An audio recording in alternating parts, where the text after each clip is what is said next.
Everyone, कैसे आप सब। उम्मीद करते हैं कि आप सब अच्छे होंगे। आप सभी को हमारे इस चैनल पे स्वागत है। तो आज की इस क्लास में हम लोग देखने वाले हैं वर्णमाला किसे कहते हैं। और आप जो है ना 8th क्लास, 9th क्लास और 10th क्लास इन व्याकरण को पढ़ करके आप इन सब का जवाब दे सकते हैं। जो भी बच्चे अगर बेसिक नहीं पढ़े हैं तो हमारा यह रेगुलर क्लास देख करके आप जो है ना बेसिक को क्लियर कर सकते हैं। तो चलिए बढ़ते हैं आज की क्लास की तरफ। तो पहला है वर्ण किसे कहते हैं। तो लिखेंगे उत्तर में, वर्ण उस मूल ध्वनि को कहते हैं जिसको तोड़ा नहीं जा सके तो उसे वर्ण कहा जाता है। ठीक है, यानी कि वैसा वर्ण जिसको तोड़ा नहीं जा सके उसको हम क्या बोलेंगे, उसको हम लोग बोलेंगे वर्ण बोलेंगे। ठीक है, चलिए आगे देखते हैं। जैसे में हो जाएगा अ, बड़ी ई, व, क इत्यादि। ये सब जो है ना वर्ण है। क्या है? वर्ण। अब आगे आते हैं। हर वर्ण की अपनी लिपि होती है। जो भी वर्ण लिखी जाती है, बोली जाती है, उन सब का अलग अलग लिपि होती है। जैसे मान लीजिए हिंदी है, हिंदी भाषा की जो लिपि होती है वो देवनागरी होती है। ठीक है, चलिए आगे बढ़ते हैं। हिंदी में 52 वर्ण है। हिंदी में कितने वर्ण होते हैं जी? तो 52 वर्ण होते हैं या फिर 52 वर्ण हैं। चलिए आगे देखते हैं 2 नंबर। वर्णमाला किसे कहते हैं? वर्णमाला आप किसको कहेंगे? तो देखिए, वर्णमाला जो होता है ना, वर्णों के समूह को जिसको एक साथ लिख दिया जाता है उसी को हम क्या कहते हैं? वर्णमाला कहते हैं। तो लिखेंगे इसके उत्तर में, वर्णों के समूह को वर्णमाला कहते हैं। ठीक है, चलिए अब इन वर्णों को अलग अलग प्रकार से रखा गया है या फिर बांटा गया है। कैसे?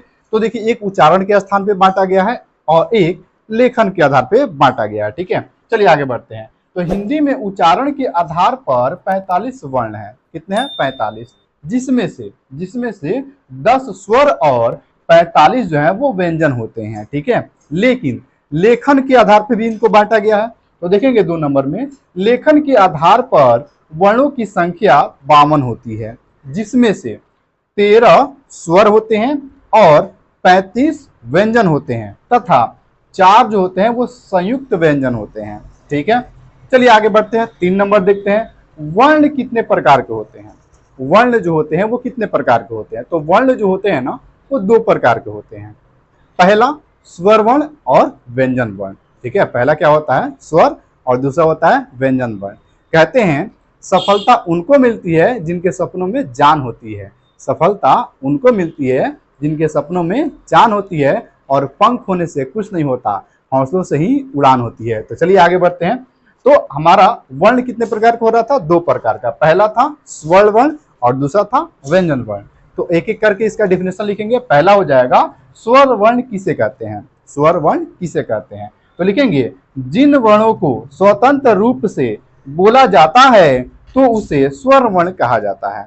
जैसे में हो जाएगा अ, आ, छोटी, बड़ी, छोटा ऊ, बड़ा ऊ, ए, ओ और औ इत्यादि। ये सभी जो है ना वो स्वर वर्ण में आते हैं। ठीक है, अब हम लोग देखेंगे स्वर वर्ण जो होता है वो उसका भेद कितना होता है, या फिर वो कितने प्रकार के होते हैं। ठीक है, चलिए आगे बढ़ते हैं और देखते हैं अगले। तो 5 नंबर क्वेश्चन में देखेंगे स्वर वर्ण कितने प्रकार के होते हैं। तो लिखेंगे उत्तर में, स्वर वर्ण 2 प्रकार के होते हैं। पहला मूल स्वर होता है और दूसरा संयुक्त स्वर होता है। तो अभी हम स्वर के बारे में ही पढ़ेंगे। ठीक है, अब आते हैं, लिखते हैं मूल स्वर, यानी कि 6 नंबर में क्वेश्चन है, मूल स्वर किसे कहते हैं। तो देखिए, लिखेंगे उत्तर में अ, आ, छोटी, बड़ी, छोटा ऊ, बड़ा ऊ, ए, ओ को हम लोग मूल स्वर कहते हैं। क्या कहते हैं? मूल स्वर। अब आते हैं संयुक्त स्वर किसको कहते हैं। तो इसको 7 नंबर में लिख दिया गया है।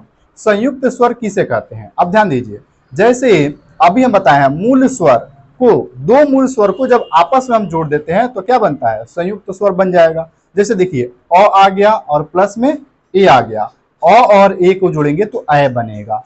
उसी तरह से अ और ओ को जोड़ेंगे तो अ बनेगा, को संयुक्त स्वर कहते हैं। ठीक है, चलिए आगे बढ़ते हैं। 8 नंबर देखेंगे, मूल स्वर कितने प्रकार के होते हैं। अब देखिए, अभी स्वर में ही हम लोग हैं और उसी तरह से अभी हम लोग पढ़े थे स्वर वर्ण और उसमें हम लोग पढ़े थे मूल स्वर और संयुक्त स्वर। अब आते हैं मूल स्वर का भी प्रकार होता है, उसके बारे में भी हम लोग पढ़ेंगे।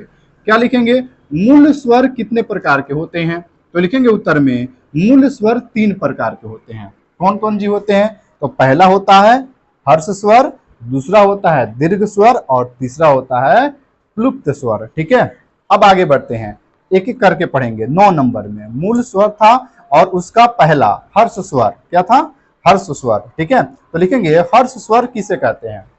उत्तर हो जाएगा जिन स्वर के उच्चारण में सबसे कम या फिर कम से कम समय लगता है, यानी कि जिन वर्ण के उच्चारण में या फिर जिन स्वर के उच्चारण में यदि अगर कम समय लगता हो बोलने में, उसको हम बोलेंगे हर्ष स्वर। क्या बोलेंगे? हर्ष स्वर। जैसे अ, ई, उ, री। और याद रखिएगा हर्ष स्वर जो होते हैं ना वो 4 ही प्रकार के होते हैं। कितने होते हैं? 4 प्रकार के। ठीक है, चलिए आगे बढ़ते हैं। दीर्घ स्वर, दीर्घ स्वर किसे कहते हैं? तो लिखेंगे उत्तर में दीर्घ स्वर, यानी कि हर्ष स्वर से अधिक समय लगता है या फिर 2 गुना अधिक समय लगता है, उसको हम क्या बोलेंगे?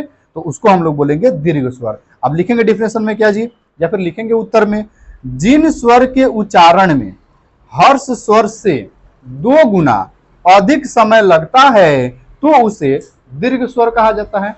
जैसे में आ, बड़ी ई, बड़ा ऊ, ए, ओ, औ।